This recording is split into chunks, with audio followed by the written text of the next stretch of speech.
की है और 56 प्रकार के भगवान ने भोग लगाए हैं और दोनों हाथों से पा रहे हैं बड़े भाव के साथ में। कल की कथा में हम लोगों ने श्रवण की है। आइए कथा में प्रवेश करने से पहले हम लोग भगवान का नाम लेंगे। देखिए, आज के जीवन में सभी लोगों को सूचित किया जा रहा है कि आज भगवान की बड़ी सुंदर पावन कथा है और झांकी के माध्यम से भगवान का विवाह उत्सव मनाया जाएगा। केवल आज और कल का समय बचा है, जो गंगा में नहा ले, अन्यथा फिर इस समय कभी आने वाला नहीं है।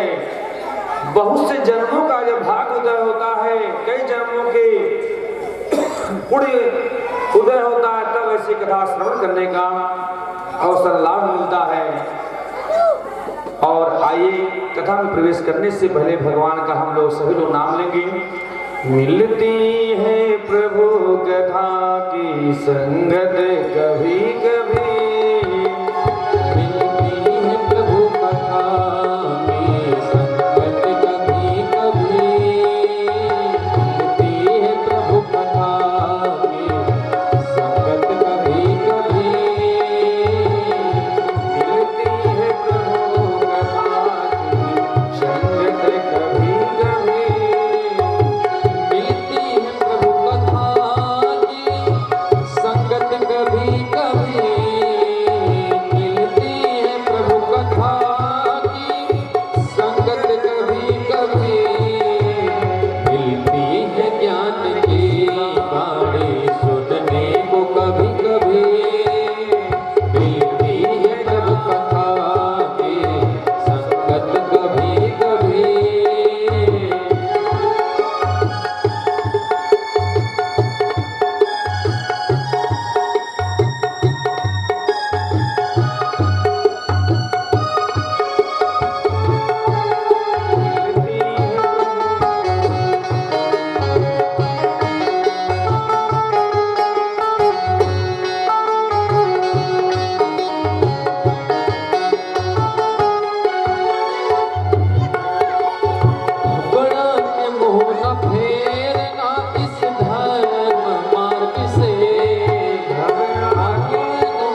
जोर से जयकार लगाए सब बोलिए कुस्तल भगवान की जय हो, सांवरे सरकार की जय हो, यशोदा के लल्ला की जय हो। जय जय श्री राधे। आइए हमारे कन्हैया जी बड़े भाव के साथ में इंद्र को ने जब देखे हमारे कन्हैया 7 कोस के पर्वत को उठाए हैं ना, तो इंद्र के कहे महाराज आपका तो पत्ता साफ हो गया है। क्या हो गया? पत्ता साफ हो गया। इंद्र ने तुरंत समय आवर्तक मेघों को बुला करके और आज्ञा दिए महाराज गणम सावर्तकम ना मेघानां चांदकारिणां इंद्रं व्रजयोदयत क्रोधो वान्यं जाय सामन्युतः। इंद्र ने मेघों को आज्ञा दिए प्रभु महाराज क्या सेवा है? बोले जा करके आप समस्त ब्रजमंडल में तहलका मचा दो। समावर्तक मेघ महाराज गरज रहे हैं, गरजना प्रारंभ कर दिए और वर्षा प्रारंभ हो गया। संपूर्ण ब्रजमंडल जब दिखाई देने लगा, ब्रजवासी भागते भागते गए दौड़े हुए कन्हैया कन्हैया कृष्णं कृष्णं महाभाग वैनाथं गोकुलं प्रभु। कन्हैया कन्हैया हे श्याम सुंदर तुम ही इस ब्रज के अधिपति हो। तुम्हें क्या हो? ब्रज के अधिपति हो। आपकी आज्ञा से हमने गिरिराज गोवर्धन का पूजन किया है, केवल आपकी आज्ञा से। आपने कहा तो मैंने पूजन किया, वो मुझे इससे बचाइए। और भगवान ने बड़े भाव से भगवान एक हाथ में गिरिराज को उठा लिए हैं और कल तो दर्शन हुआ ही है। बड़ा सुंदर दोहा है। अरे गोवर्धन नग पे धारे नटवर नंद किशोर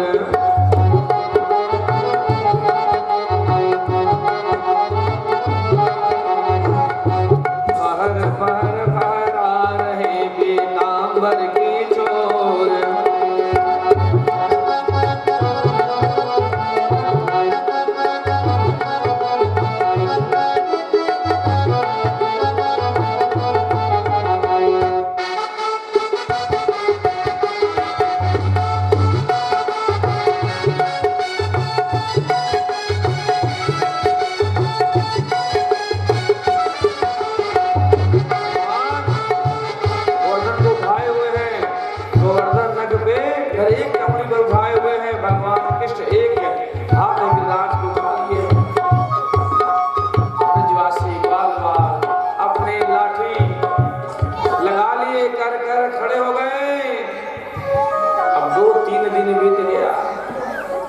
ब्रजवासी कहते हैं भैया कृष्ण आप अभी थोड़ा विश्राम कर लो।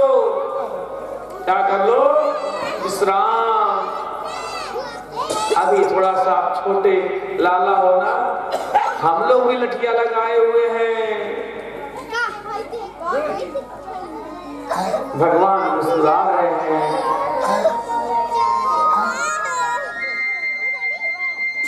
भगवान मुस्कुरा रहे हैं, बोले आप लोग नहीं संभाल पाएंगे, आप लोग नहीं संभाल पाएंगे। अरे कन्हैया 10 की लाठी एक का बोझ। यदि 10 लोगों की लाठी रख दिया जाए एक व्यक्ति के ऊपर तो क्या हो जाएगा? बोझा हो जाता, भार उसका ज्यादा हो जाएगा।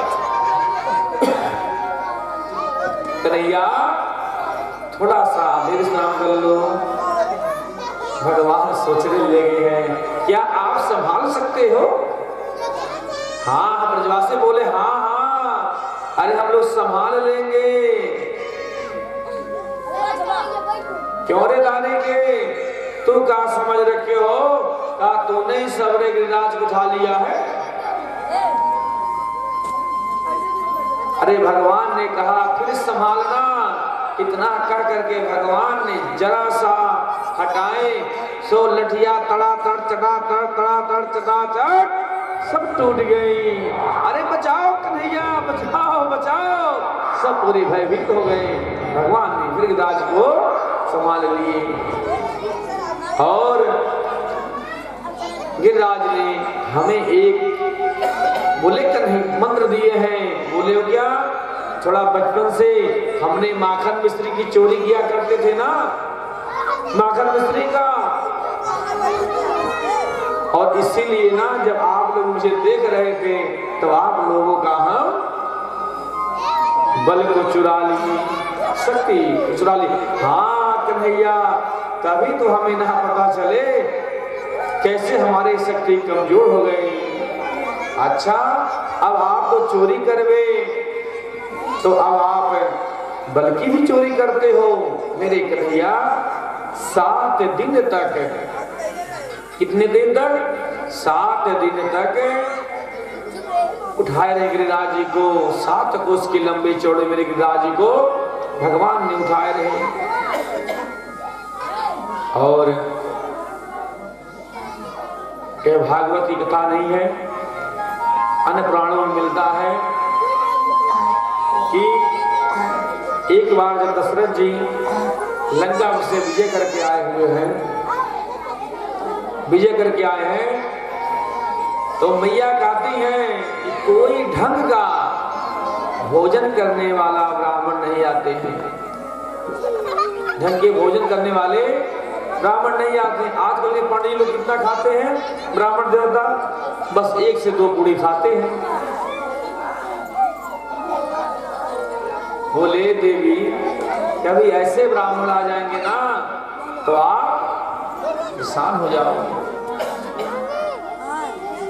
नहीं, अभी तो आज तक हमें कोई ढंग का ब्राह्मण भोजन करने वाला नहीं मिल रहे हैं। भगवान ने इशारा कर दी, अगस्त मुनि जी का आगमन हुआ है। देवी, आज ब्राह्मण देवता है भोजन करने के लिए, भोजन करने के लिए आए हैं। देवी जी आई, अच्छा चलो ठीक है, बहुत प्रेम से बनाए भोजन, और 50 कटोरी में किसी में चटनी है, अचार है, चाव दाल है, दाल कोई फ्राई वाली है, सादा में 50 वैरायटी का बनाया गया। 50 थाली में सजा करके कटोरी में लेकर के आई। भगवान ने इशारा कर दिए। अगस्त मुनि कहते हैं, माता जी ये बताइए, नाक में डालूं कि आंख में डालूं कि कान में डालूं ये भोजन? अरे आप चिंता मत करो, प्रेम से पाइए, मैं और भोजन लाती हूँ। देखिए देवी जी, माता जी, जब भी मैं उठता हूँ, जब मेरा आधा भोजन पेट भर जाएगा ना, तब मैं भोजन करके जल पीता हूँ, जल पीता हूँ। अब भोजन 3 दिन 3 रात तक भोजन चलता रहा। पूछने लगे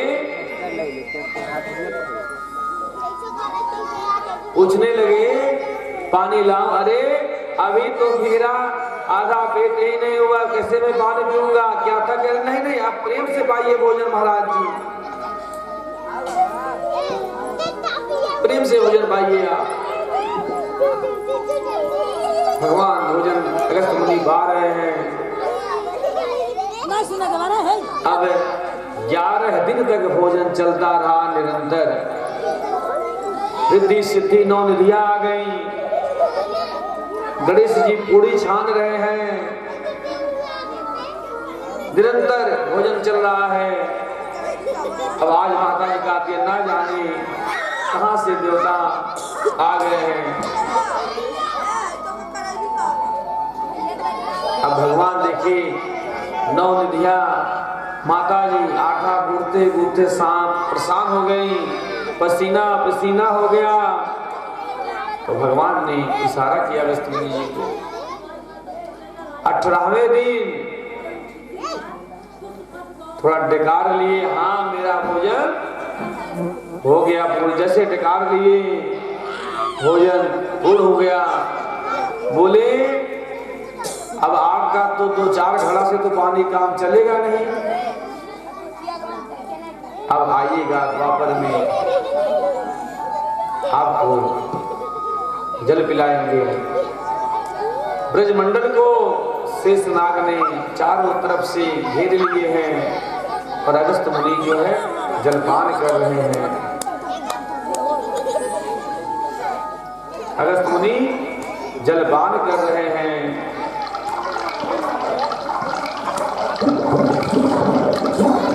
और बारिश की, जितना बारिश हो रहा है जलपान करते जा रहे हैं आंधी तूफान की तरह, और सब अगस्त्य मुनि पानी पीते चले गए।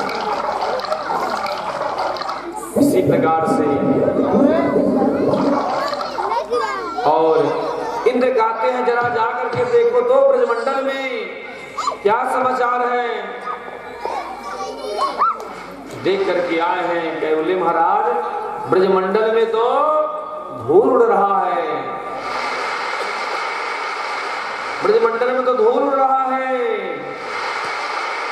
और इसी प्रकार से इंद्र को समझ गए ये स्वयं दूसरा कोई नहीं परमात्मा है। इंद्र ने 7 दिन तक एक साथ ग्वाल बालों को रखे हैं। माता सुरभि ने ये 3 श्लोक में स्तुति की है। और सुरभि माता गाय, महायोगिन हे त्रैलोक के नाथ आप च्युत केश हैं, जो आपने स्वरूप चिंतन किए हैं उसे कहते अच्युत आप दर्शन से हमें शांत हो गए हैं। कृष्णम कृष्णम महायोगिन विश्वात्मा विश्व संभव। इसी प्रकार से 3 श्लोकों में गाय माता ने स्तुति की है। सुखदेव जी कहते हैं राजन, एक बार की बात है, नंद बाबा कार्तिक मास में, कार्तिक मास जानते ना आप लोग, कार्तिक मास में शुक्ल पक्ष एकादशी के दिन प्रातः काल जान करके मध्याह्न रात्रि में यमुना जी के स्नान करने के लिए 2-4 ग्वालों के साथ जाते हैं। उन्हें भ्रम हो गया, समझे देखिए रात्रि में ही 4 बजे हम कथा बोले था ना, स्नान करने का 3 प्रकार से स्नान होता है। कितने प्रकार का पता नहीं, बता लोगों का नहीं पता है। प्रथम स्नान ऋषि स्नान, जो 3:30 बजे से लेकर के 4 बजे का स्नान होता है ऋषि स्नान।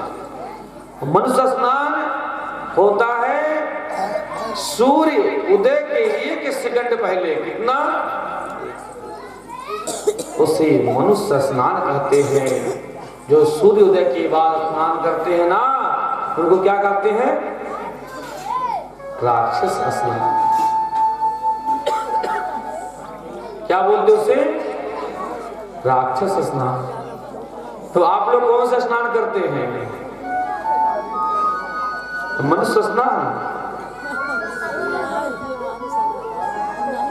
5 बजे तो होता है, इसीलिए सूर्योदय से पहले स्नान कर लेना चाहिए, हर व्यक्ति को चाहिए। संत महात्मा ब्राह्मणों का ये धर्म है। आज नंद बाबा को ये भ्रम हो गया, समझे तो अभी 4 बज रहे हैं, लेकिन अर्धरात्रि में ही चले गए स्नान करने के लिए। स्नान करने के लिए चले गए 2-4 ग्वालों के साथ। मध्याह्न रात्रि में स्नान करते देख करके वरुण भगवान को बड़ा क्रोध आया। वरुण भगवान को बड़ा ही क्रोध आया, क्योंकि रात्रि के समय स्नान नहीं करना चाहिए। देखिए, इसीलिए मैं आप लोगों से बार बार कहता हूं, जैसे भी रात्र में आप सोए हुए हो और जा करके कोई जगावे तो अच्छा लगेगा आपको? हाँ, बोलिए आप नहीं। लेकिन जब हमारे देवता स्नान करते तो आप क्या करते हैं? डीजे चलाएंगे।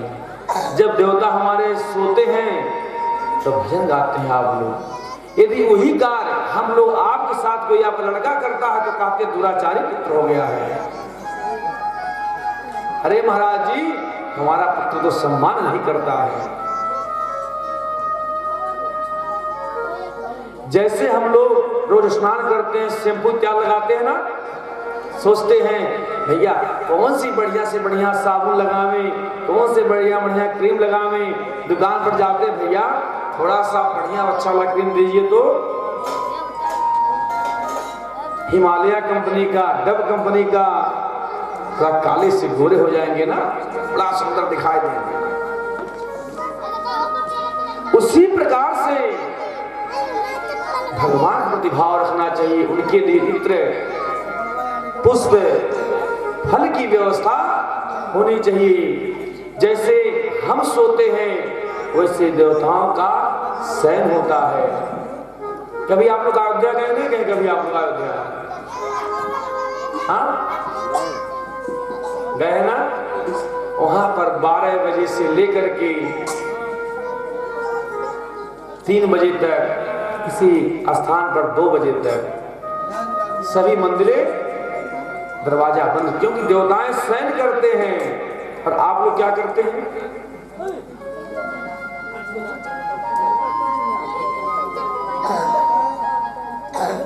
नहीं बोलेंगे आप लोग?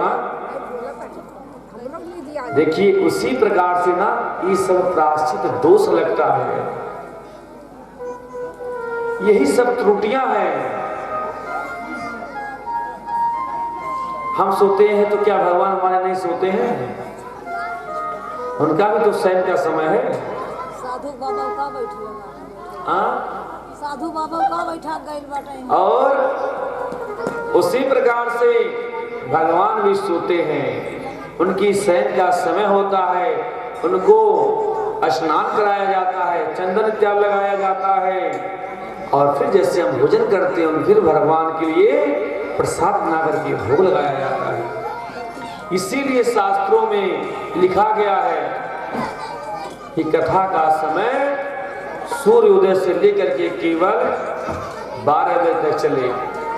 प्रातः काल से 2 घड़ी बंद किया जाए, फिर शाम को 5 बजे तक चले। और रात्र में कथा करने का कोई शास्त्र इस नियम से नहीं है।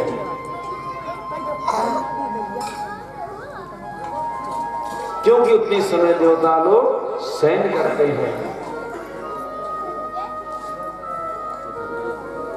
लेकिन आप यहाँ पे हमारे बड़े सज्जन आए हुए हैं कि वो तो जैसे ही हमारे भगवान सोते हैं उनका तो बड़े डीजे चालू हो जाएगा। बड़े ही सत्संगी भाव की हैं, और भगवान हमारे ठाकुर जी इसी प्रकार उनके ऊपर कृपा बनाए रहे। और जब यही काम जब बच्चे करते हैं ना तो धर्म को दुहाई देती है। देखिए, कोई बच्चा बचपन से चोर डाकू नहीं होता है, कोई बालक चोर डाकू नहीं होता है, लेकिन जैसा शिक्षा देते हैं ना वैसा ही बालक होता है। जब हम लोग बड़े होते हैं तो जब बच्चा दादी के पास जाता है, बेटा मत जाओ दादी के पास, कहते हैं लोग ना, बच्चे लोग, अरे मत जाओ बाबा के पास, वो तो गंदे हैं, अरे यार वो सर सफाई नहीं करते हैं। आज जब हम बूढ़े होते तो क्या होता है? अब मैं आपको आंखी देखी हुई बात बता रहा हूं आपको। मैं देखिए, मैं जीवन की अनुभव की बात बताता हूं। ऐसा नहीं है कि मैं अब वो काल्पनिक जो आंख से देखा हुआ चीज है, केवल बच्चों को, जब अपने अंदर संस्कार नहीं रहेगा तो दूसरों को संस्कार क्या दिखाएंगे आप?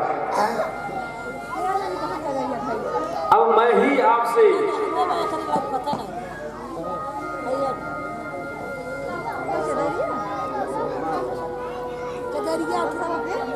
यदि मान लीजिए मैं कहता हूं, एक बार एक स्त्री गई, कहती है गुरुजी मेरा बालक बहुत ज्यादा गुड़ खाता है। क्या खाता है? गुड़ मतलब समझे ना आप लोग? हाँ, गुड़ ही होता है जो गन्ने के रस से बनता है। तो गुरुजी ने कहा ऐसा बात है बेटा, आज का दिन अच्छा नहीं है, शुभ नहीं है, आप रविवार को दिन आना, अपने बालक को लेकर के आए। तो गुरुजी ने कहा बेटा आप गुड़ मत खाया करो ज्यादा, क्योंकि शुगर हो जाएगा। लेना है तो केवल स्वाद के लिए लीजिए। देखिए यदि मान लीजिए गुड़ हम लोग 2 पीस खा जाए तो भी जीवा पर उतना ही स्वाद देगा जितना 25 ग्राम में देगा। जीवा की स्वाद के लिए केवल अग्रभाग बना हुआ है। क्या बना हुआ है? अग्रभाग। अग्रभाग से ही जीवा पर स्वाद मिलता है। यदि वही चीज बीच में रखा जाए ना तो स्वाद नहीं मिलता है। वह अग्रभाग से ही स्वाद मिलता जीवा पर। कहे बेटा आप गुड़ को ज्यादा मत खाया करो, शुगर हो जाएगा। तो जीवन में जो खाते हो भी ना खा पाओ। उसकी माता ने पूछी कि गुरुजी उस दिन क्यों नहीं बताया? बोले क्या करें, हम तो मैं स्वयं ही गुड़ खाता था ज्यादा, इसीलिए मैं पहले अपने आप को गुड़ खाना छोड़ दिया।